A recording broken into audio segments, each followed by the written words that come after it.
लेना है तो नमो की 3 और यहाँ पर सिद्धाणम शब्द अपने आप में जहाँ संयुक्त है वहां 2 लेना, सिद्धाणम, तो सी के साथ आधा ध ले लेना, तो सिद्ध।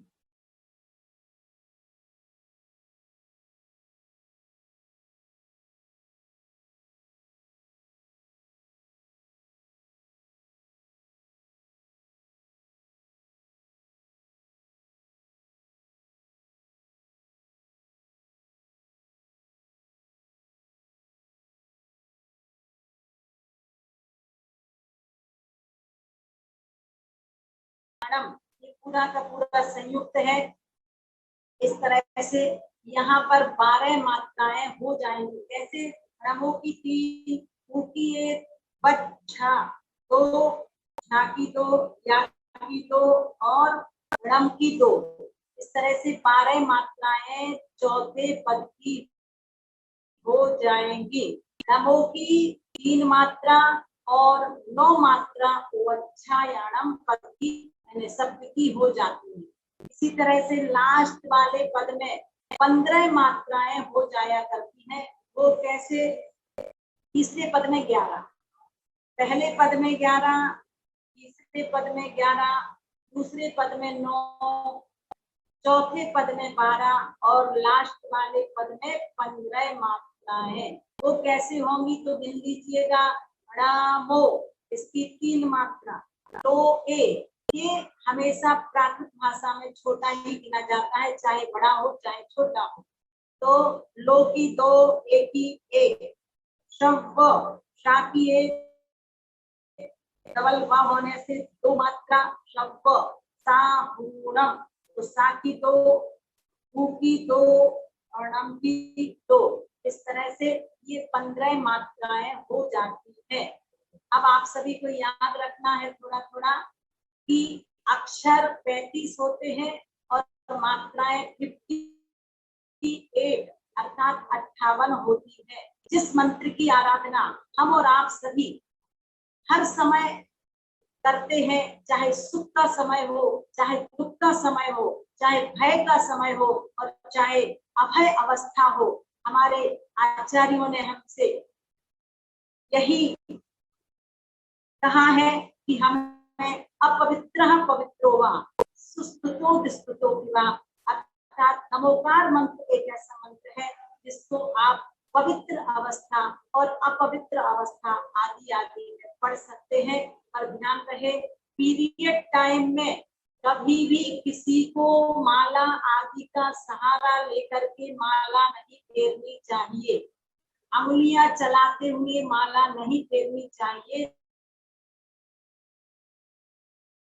आप मंत्र अंदर ही अंदर का उच्चारण किए चिंतन कर सकते हैं, पढ़ सकते हैं पीरियड टाइम में भी, किंतु माला से माला नहीं करना, मुंह चला के नमोकार मंत्र नहीं बोलना।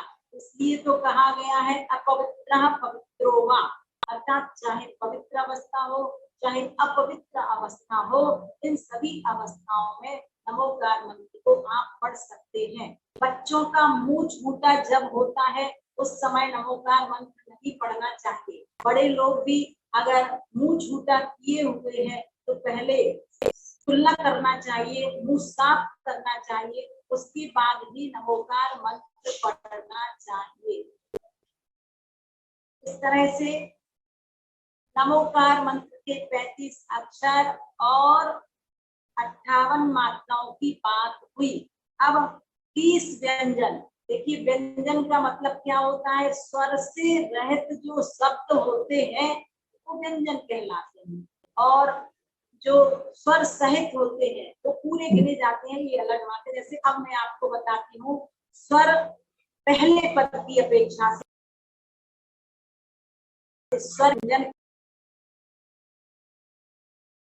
कितने हैं? 6 व्यंजन हैं और 6 ही स्वर हैं। कैसे होंगे थोड़ा सा गिनते हैं। ड़ा मो, तो ड़ा शब्द अपने आप में व्यंजन है, माँ शब्द भी व्यंजन है, री शब्द व्यंजन है, हन शब्द व्यंजन है, ता शब्द व्यंजन है। इस तरह से 6 व्यंजन हो जाते हैं। और 6 स्वर कैसे होंगे? तो वो में जो ओ है वो स्वर है, फिर आ में आ शब्द में भी स्वर है, री की मात्रा है तो उसमें ई है, वो स्वर है। और डंडा हरि हन ताणम, ता में जो आ है वो भी स्वर है, और रा में जो आ है वो भी स्वर है। मैं आपको कल बहुत अच्छे से बताऊंगी कि नमो शब्द और हरिहंताणम आदि में स्वर कितने हैं, व्यंजन कितने हैं। अभी आप लिख लीजिएगा, पहले पद में 6 व्यंजन और 6 ही स्वर हैं। ए आ ई आदि आदि स्वर कहलाते हैं। और क ख ग घ य च छ ज झ य ट ठ ड ढ ण प फ ब भ म आदि आदि ये व्यंजन कहलाते हैं। तो प्रथम पद में 6 व्यंजन 6 स्वर, ठीक है। अब दूसरे पद में ले लीजिएगा 5 व्यंजन 5 स्वर, 5 व्यंजन है और 5 भी स्वर है। तीसरे पद में 5 व्यंजन है और 7 स्वर है। लिख लीजिए आप लोग, प्रथम पद में 6 व्यंजन 6 स्वर हैं, दूसरे पद में 5 व्यंजन 5 स्वर हैं, तीसरे पद में 5 व्यंजन 7 स्वर हैं, चौथे पद में 6 व्यंजन और 7 स्वर हैं, पांचवें पद में 8 व्यंजन 9 स्वर हैं। इस तरह से टोटल नमोकार मंत्र में 30 व्यंजन और 34 स्वर हो जाते हैं। इन सभी को मिलाने से 64 अक्षर जो मूल में बताए गए हैं वह आ जाया करते हैं। अब आपको समझ में आ गया होगा। कल मैं बताऊंगी किस तरह से व्यंजन गिनना और मात्रा स्वर गिनना। दीदी एक बार चौथे स्वर का बताइए ना, चौथे पद का। पद में देखिए, चौथे पद में 6 व्यंजन और 7 स्वर, और लास्ट वाले पद में 8 व्यंजन और 9 स्वर। इस तरह से नमोकार मंत्र से संबंधित आप सभी को जानकारी दी गई है। 35 अक्षर, 58 मात्राएं, 30 व्यंजन और 34 स्वर हुआ करते हैं।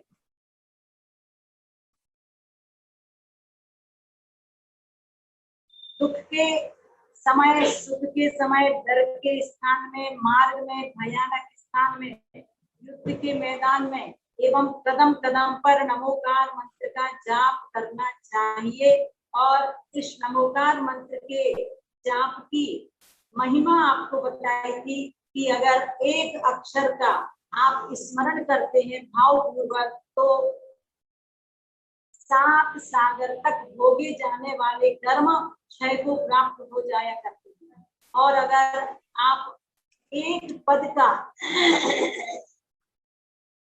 चिंतन करते हैं भावपूर्वक तो 50 सागर तक भोगे जाने वाले कर्म क्षय को प्राप्त होते हैं।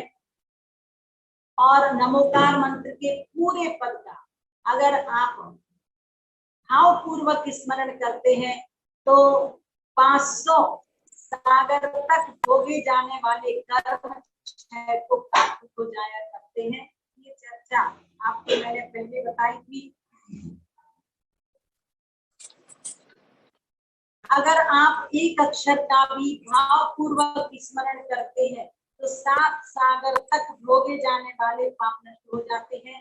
एक पद का अर्थात नमो अरिहंताणम या नमो सिद्धाणम या नमो आर्याणम, किसी भी एक पद का आप भावपूर्वक स्मरण करते हो तो जिन कर्मों का फल हमें 50 सागर तक भोगना था हो जाते हैं। और संपूर्ण मंत्र का अगर हम भावपूर्वक स्मरण करते हैं तो 500 सागर तक भोगे जाने वाले पाप क्षय हो जाता है जब करते हैं, भावपूर्वक स्मरण करते हैं। आचार्यों ने कहा है वह तीर्थंकर नाम कर्म का आश्रय कर सकते हैं। इस तरह नमोकार मंत्र की महिमा बताई गई है। पहले हमने आप तरह से ले सकते हैं वाचनिक जाप, उपांशु जाप और मानसिक जाप। वाचनिक जाप जो आप सभी नमोकार मंत्र का जाप करते हो, उच्चारण करते हो, पाठ करते हो, वो वाचनिक जाप कहलाता है। और उपांशु जाप बताया था कि कंठ स्थान पर मंत्र के शब्द गूंजते रहते हैं किंतु ओष्ठ बंद रहते हैं। ओष्ठ तो बंद रहेंगे पर कंठ स्थान पर ही आपका नमोकार मंत्र चलता रहेगा। जिह्वा से अभ्यंतर में मंत्र का उच्चारण करते हुए जो जाप किया जाता है वो उपांशु जाप है। और मानसिक जाप में ना ही ओष्ठ चलते हैं ना ही कंठ के पास आप बोलेंगे किंतु अंदर अंदर मात्र स्मरण रहेगा और आप चिंतन मनन करेंगे तो मात्र हृदय में नमोकार मंत्र का चिंतन होता है। वो कौन सा जाप है? मानसिक जाप। इस तरह से 3 प्रकार से जप होते हैं, वाचनिक, उपांशु और मानसिक जप।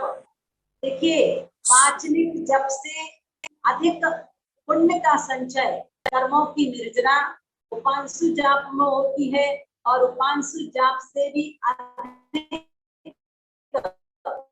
कर्मों की निर्जना मानसिक जप में पूजा पाठ आदि हम अपने घरों में या मंदिरों में करते हैं, उससे भी घर का वातावरण, मंदिर का वातावरण पर बहुत प्रभाव पड़ता है।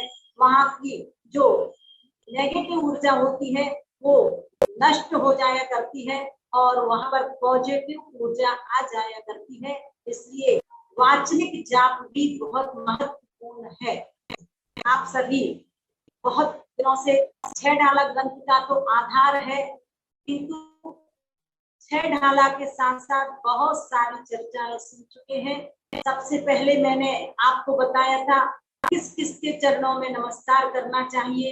उत्तर दिया गया था सच्चे देव, सच्चे शास्त्र, सच्चे गुरु के चरणों में नमस्कार करना चाहिए। फिर बताया था नमस्कार कैसे करना, क्योंकि आज हमारे जीवन में इतना प्रमाद आता चला जा रहा है कि हम अपने जीवन में नमस्कार करने का सही तरीका भूलते जा रहे हैं। चाहे ड्रेस की अपेक्षा से समझ लीजिए, चाहे प्रमाद की अपेक्षा से। जब जीन्स जैसे टाइट कपड़े पहन करके आज की युवा पीढ़ी मंदिर जाती है तो वह पहले ही भगवान से क्या कह देती है? हे भगवान, मेरा अटेंशन में ही प्रणाम स्वीकार करना, क्योंकि चुस्त मेरा पैंट है, इसलिए मैं आपके श्री चरणों में झुक नहीं सकता हूँ और आप मुझे एक्सक्यूज मी, क्षमा कर देना। इस तरह की भावनाओं से आज की युवा पीढ़ी प्रभु के दर्शन करने जाती है और खड़े खड़े ही नमस्कार कर लिया करती है। पर हमें वास्तव में प्रभु के चारों ओर की जो ऊर्जा प्राप्त करनी है वह झुक कर के ही प्राप्त कर सकते हैं। इसलिए महिला वर्ग को गवासन मुद्रा में नमस्कार करना चाहिए और पुरुष वर्ग को पंचांग मुद्रा में नमस्कार करना चाहिए। और वैष्णव परंपरा में जो अष्टांग नमस्कार की परंपरा है उसमें भी कभी कभी श्रद्धालु जन लेट करके भी नमस्कार किया करते हैं। तो इस तरह से नमस्कार कैसे करना ये चर्चा बताई थी। करें, आपके हाथों का आकार श्रीफल जैसी मुद्रा में होना चाहिए। ये छोटी छोटी सी बातें हैं पर इनमें बहुत तथ्य छिपा हुआ है। आप अपने बच्चों को भी ये बताइएगा। बच्चे मित्रों के साथ अन्य मंदिरों में जाते हैं और वहां पर किस तरह से हमें नमस्कार करना है, नहीं करना है, या जय जिनेंद्र बोल करके हमें अपनी क्रिया करनी चाहिए, क्योंकि हमें किसी का अपमान भी नहीं करना है।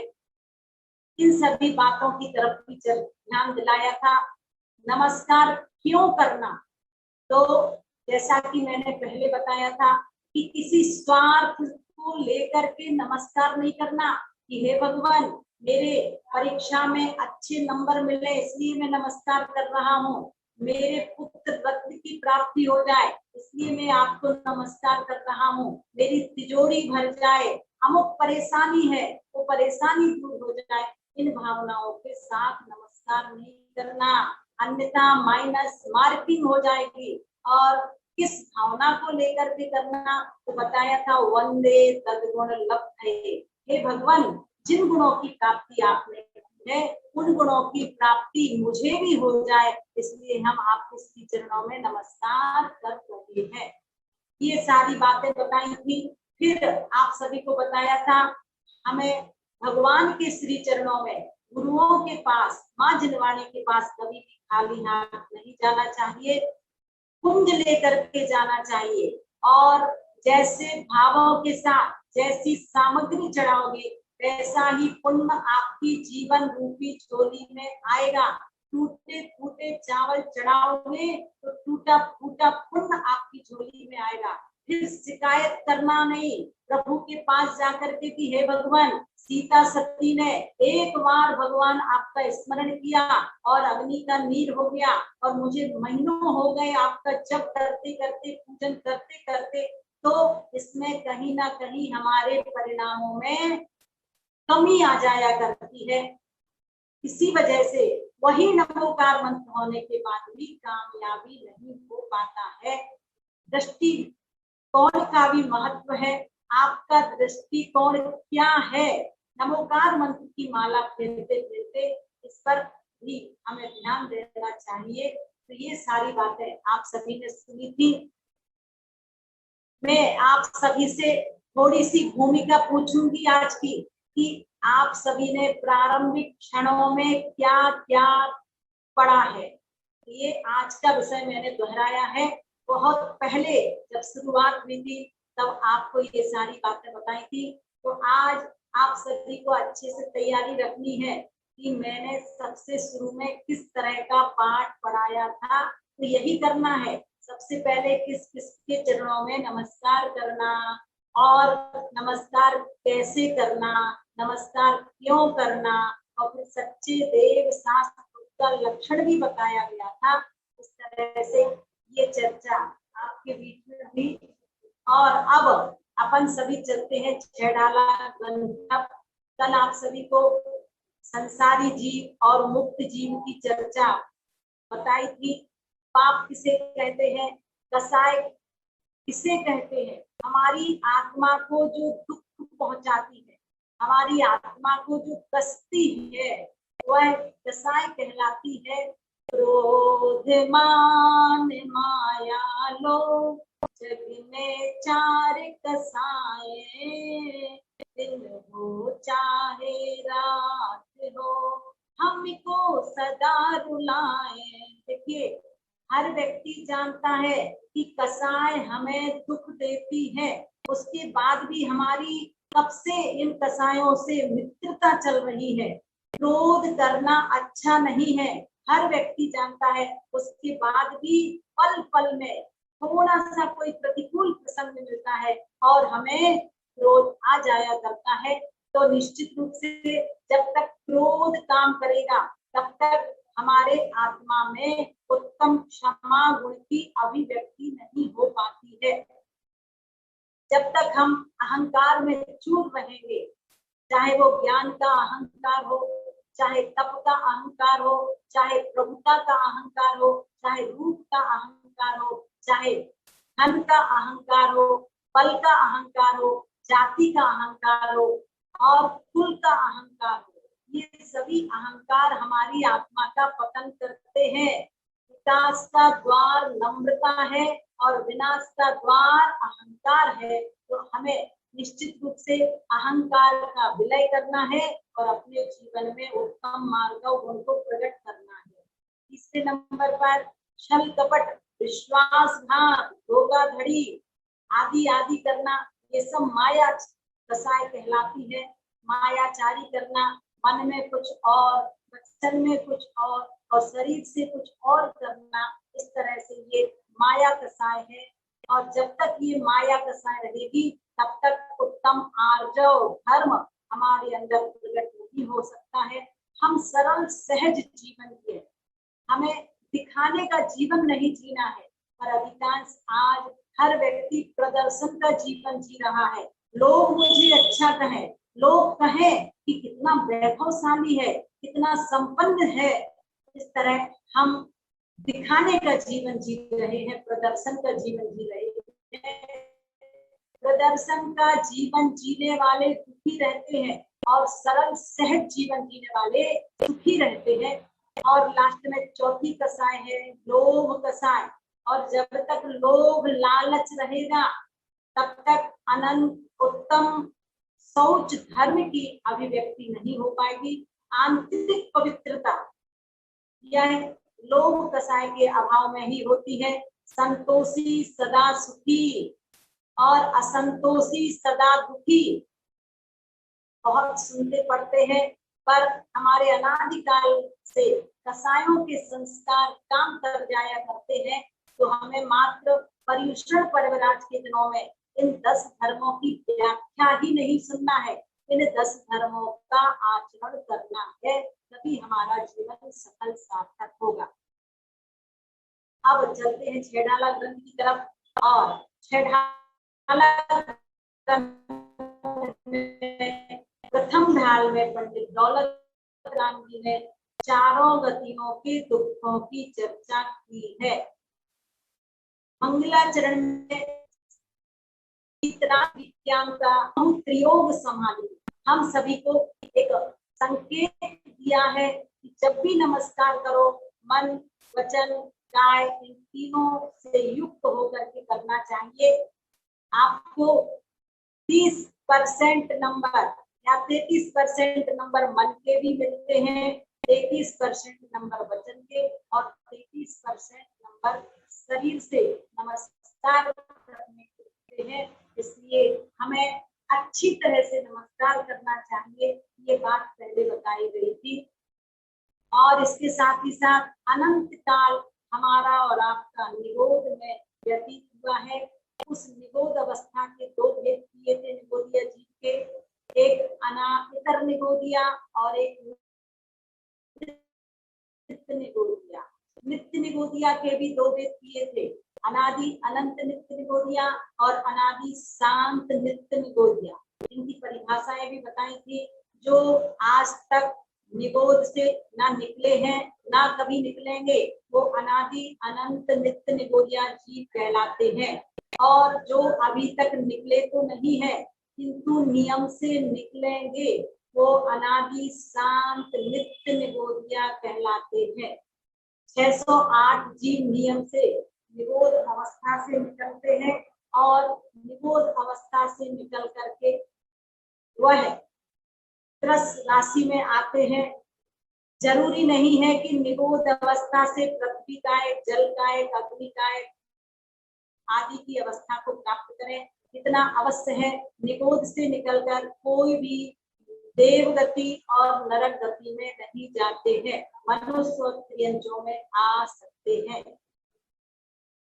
पृथ्वी का एक, जल का एक आदि भी बन सकते हैं, 2 इंद्री भी बन सकते हैं, डायरेक्ट मनुष्य भी बन सकते हैं और मनुष्य बनकर के मोक्ष पद की प्राप्ति भी कर सकते हैं। क्या महिमा है भावों की, ये इस प्रसंग से ज्ञात होती है। तो नित्य निगोदिया जी के 2 भेद बताए। अब इतर निगोदिया कौन कहलाते हैं? जो निगोद से निकल करके अन्य पर्यायों को प्राप्त करके फिर से निगोद में जाते हैं, वो इतर निगोदिया कहलाते हैं। इस तरह से निगोदिया जीव के भेद आप सभी को बताए हैं। और इसके साथ ही साथ आप सभी को फिर बताया गया था कि निगोद में किस तरह से यह जीव कष्ट सहन करता है। एक श्वास में 8-10 बार, अर्थात स्वस्थ व्यक्ति की जो नाड़ी एक बार फट फट करती है या फड़कती है, उसमें 18 बार जन्म और 18 बार मरण हो जाया करता है। और इसके बाद आप सभी को बताया था क्रम क्रम से गया, वहां पर कष्टों को सहन किया, बहुत मुश्किल से दुर्लभता से इसने 10 पर्याय प्राप्त की और 10 पर्याय में 2 इंद्री 4 इंद्री असैनी पंचेंद्री आदि आदि हुआ।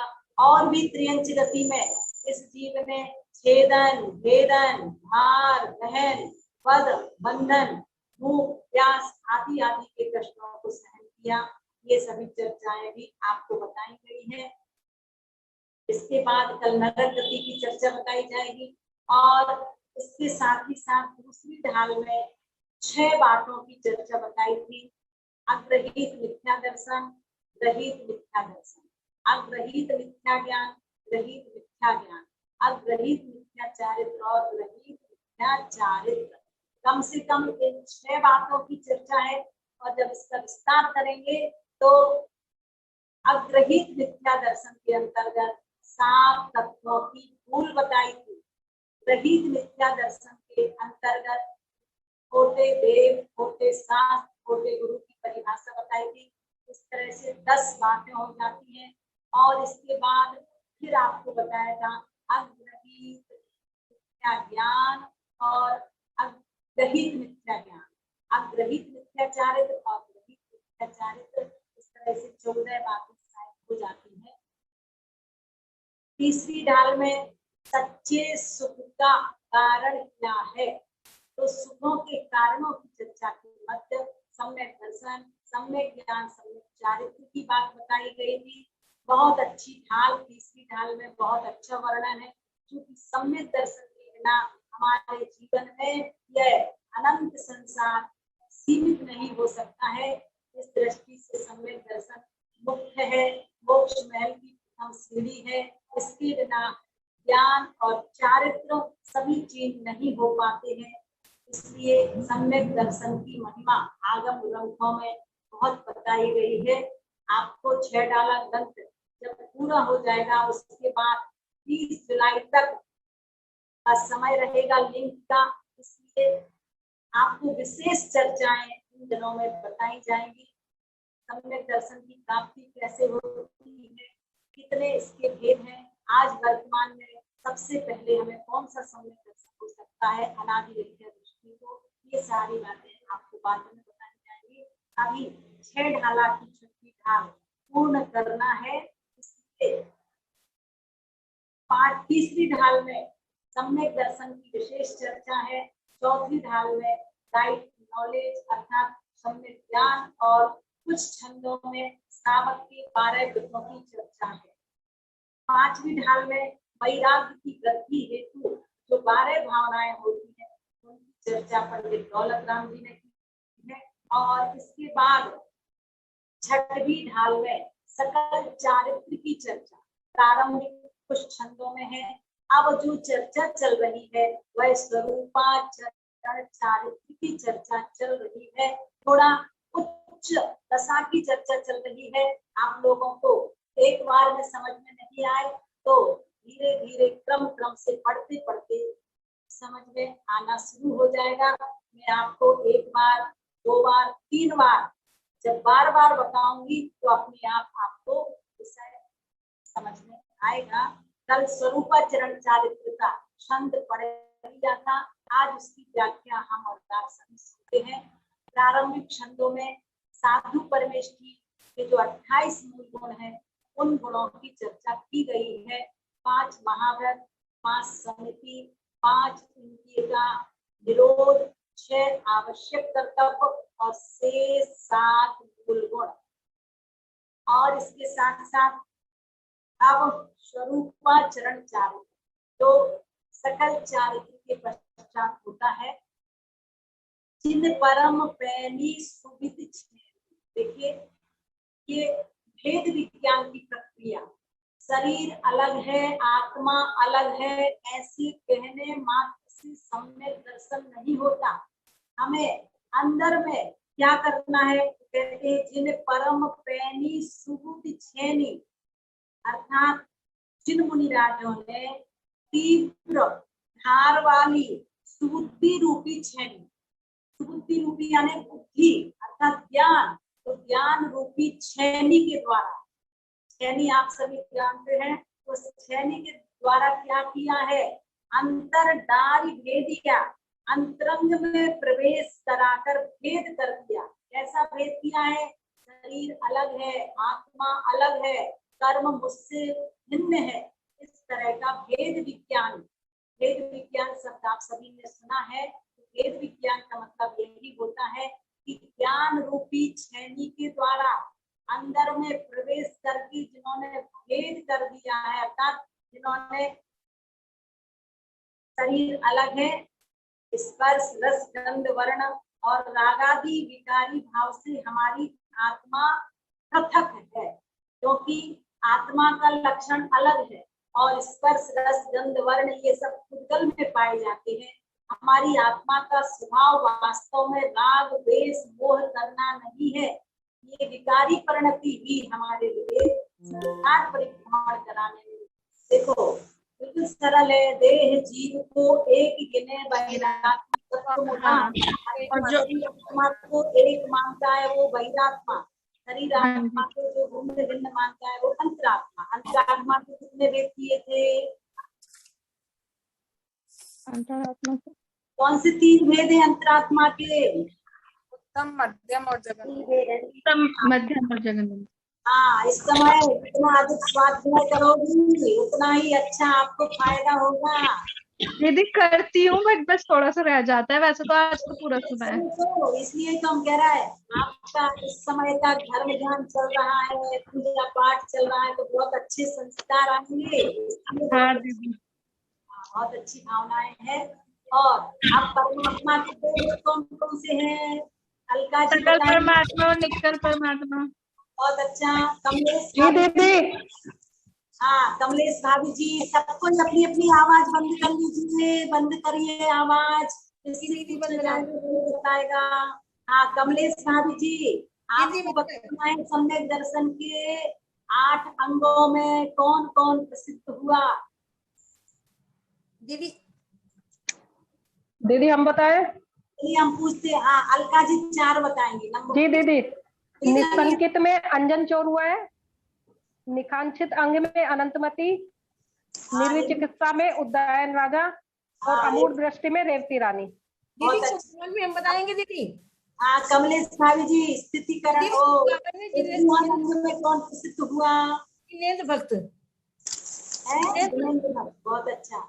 और स्थितिकरण में वारिसेन मुनि दीदी। बहुत अच्छा। वात्सल्यंग में विष्णु कुमार मुनि। और प्रभावना में पंच कुमार मुनि दीदी। बहुत अच्छा। अब 8 कर्मों के नाम तो बता दो। ज्ञानावरणी, दर्शनाकरणी, मोह, यही तो दीदी। ज्ञानावरणी, दर्शनावरणी, मोहिनी, अंतराय, नाम, आयु, नाम, गोत्र। कौन छूट गया, वेदनी है। जब आप कर्मों के नाम पूछे ना तो ज्ञानावरणी, दर्शनावरणी, वेदनी, आयु। और जब आपसे घातिया अघातिया के भेद पूछे तब अलग अलग बताना। हाँ आप बताएंगी। अलका जी बता चुकी है, कमलेश जी। सुशीला जैन, सुशीला जी बताएंगी ना।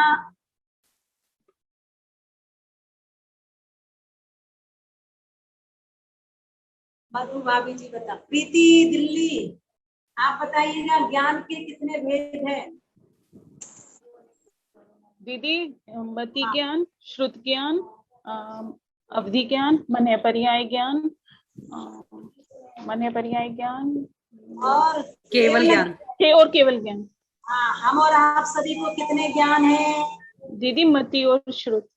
अच्छा, इसमें क्या विशेषता बताई थी, अगर सम्यक दृष्टि है तो मति श्रुत ज्ञान, और अगर मिथ्या दृष्टि है तो दीदी मति श्रुत उनको सम्यक होगा और जो मिथ्या दृष्टि होते हैं उनको कुअवधि और कुमति होता है। को श्रुत ज्ञान। बहुत अच्छा। कम से कम एक ज्ञान कौन सा अकेला होता है दीदी, केवल ज्ञान। बहुत अच्छा, वाह। और अब नितिन भाई और निक्की भाई, बस दुकान बाद में देख लेना।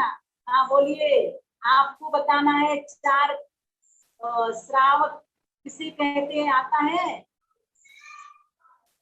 अच्छा, कौन सा ग्रंथ पढ़ा रहे हैं हम?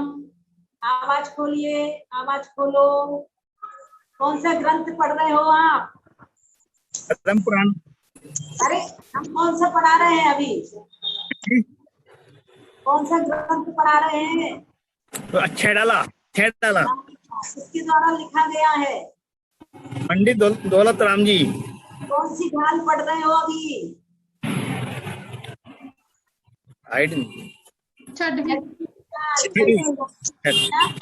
कोई बात नहीं, सुनते रहना।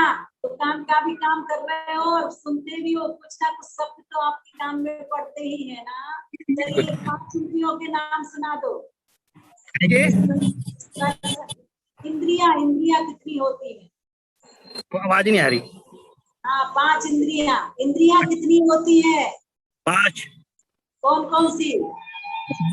ज्ञान, चक्षु, कर्ण। और आपके पास कितनी इंद्रियां हैं इस समय? 5। 5 है। और एक इंद्रिय व्यक्ति के पास कितनी होती है?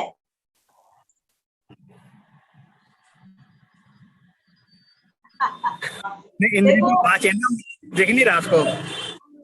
बताया था, भले ही वो अंधा है पर उसकी जो इंद्रियां मानी जाएंगी, क्योंकि वो काम भी कर रही है, ये बात अलग है। हाँ, और अब सुधा जी बताएंगी, सविता भाभी जी और उर्मिला भाभी, ये 3 जन रह गए हैं। अब आपको बताना है सुधा भाभी जी, और बताना है एक देश प्रत्यक्ष ज्ञान कौन कौन से हैं? अवधि ज्ञान और मनःपर्य ज्ञान, एक देश प्रत्यक्ष। आवाज खोलिए सुधा जी। हाँ, वंदामी माता जी, दीदी। वंदना दीदी, माता जी। हाँ, वंदामी दीदी। वंदना बोलते हैं। हाँ, बोलिएगा, एक देश प्रत्यक्ष कौन कौन से ज्ञान है? मुक्त ज्ञान, अवधि ज्ञान। सुरत ज्ञान और अवधि ज्ञान। मनःपर्य ज्ञान। और सकल हाँ। प्रत्यक्ष ज्ञान कौन सा है? केवल ज्ञान। बहुत अच्छा। अब सविता भाभी जी बताएंगी। हाँ जी। बताएंगी। बताएंगी नरक गति में कौन कौन से कष्टों को हमने सहन किया? नरगति में जी भूखा, प्यास का और भूख, प्यास, भूख, प्यास, गर्मी, सर्दी, गर्मी, सर्दी, छेदन, वेदन सब ये सहन किया जी। हाँ, देखो, सबसे पहले आपको ऐसा बोलना चाहिए कि भूमि संबंधी कष्टों को सहन किया। वहाँ की भूमि पर स्पर्श करते ही इतना दुख होता है, अगर बिच्छू काटे तो उतना दुख नहीं सहन करते। नदी की व्याख्या बताई थी, जो बैतरणी नदी है जी। एक सूरज का पानी पी ले तो भी प्यास नहीं बुझती जी। बहुत अच्छा। और जो सेमर जाति के वृक्ष हैं उनकी विशेषता बताई थी ना? हाँ जी, सेमर जाति के वृक्ष ऊपर से जब गिरते हैं जी तलवार की धार के समान लगते हैं जी, शरीर के टुकड़े कर देते हैं। बहुत अच्छा।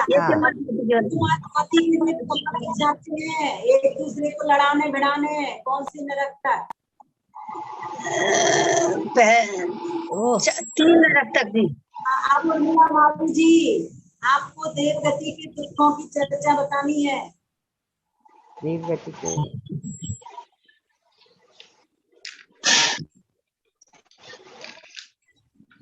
बोलिएगा।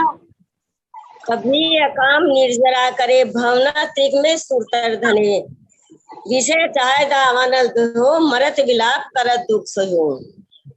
जो विमान इस तरह मतलब जो देव गति में जाता है, वहां भी वो मतलब बहुत परेशान होता है। जब उसकी माला 6 महीने पहले मुरझा जाती है तो मिथ्या दृष्टि होने के कारण वो रोता रहता है और वो दुख मानता है। इस पर मरकर वह जो है स्थावर में अग्निकाय वायुकाय को छोड़कर स्थावर में पैदा हो जाता है।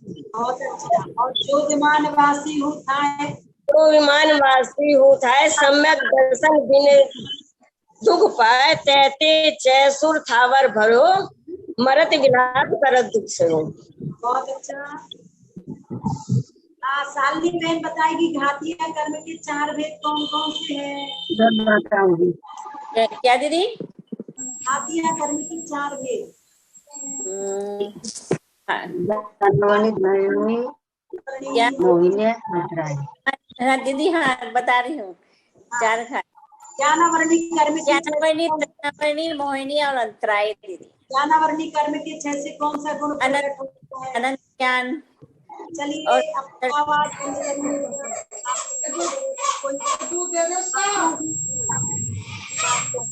दीदी हाँ इनको ना, इनके 4-5 क्वेश्चन है, आप ना कब फ्री होंगे, इनको ना पूछने हैं आपसे।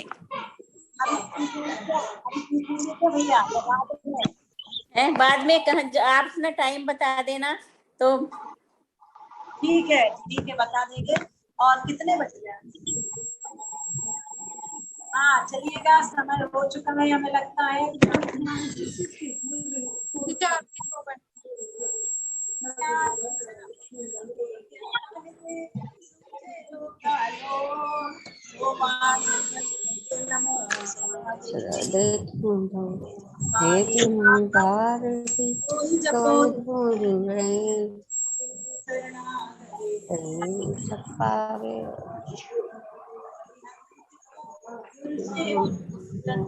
दयाधरम पालो सदा जय है नमो